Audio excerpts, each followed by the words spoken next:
श्री श्री छठ पूजा महाउत्सव माँ दुर्गा आराधना छठ पूजा समिति ब्रेव अब तमाम छठ वर्तियों को हार्दिक हार्दिक अभिनंदन करती है और करती ही रहेगी। जय हो छठी मैया।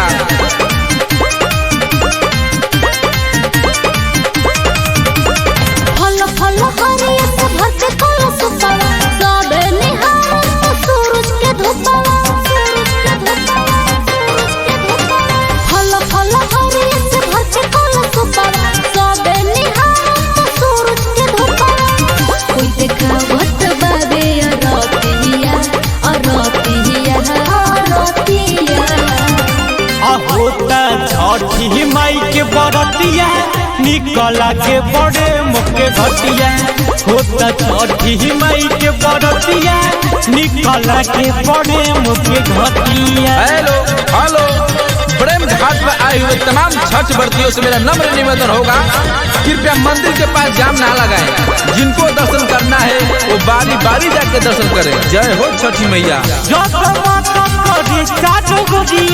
सजल बाबे सूरज के मंदिरिया स्वर्ग के जैसन बुझाला छठी माई के गीतिया गवाला, छठी माई के गीतिया गवाला।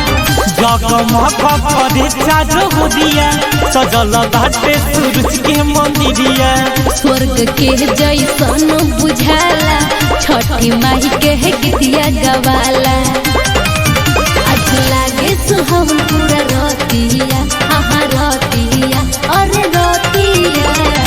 होता छठी माई के बरतिया निकला के बड़े मुके घटिया होता छठी माई के बरतिया निकला के बड़े मुके घटिया। हेलो हेलो हेलो, ए भैया तनी उखिया नीचे गला हो, ऊपर देख रहा लांगा तार बा। पटाखा छोड़ने वाले से मेरा नम्र निवेदन है कि कृपया पटाखा बगल में छोड़े, हाथ में पूरा जाम है।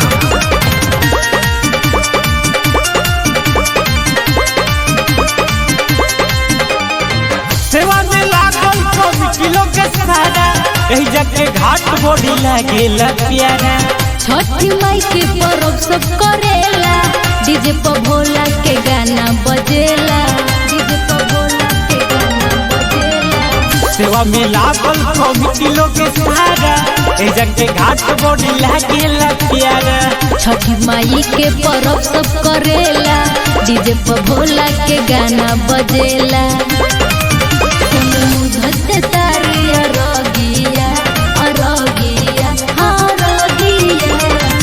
होता छठी माई के बरतिया निकला के बड़े मुके घटिया होता छठी माई के बरतिया निकला के बड़े मुके घटिया।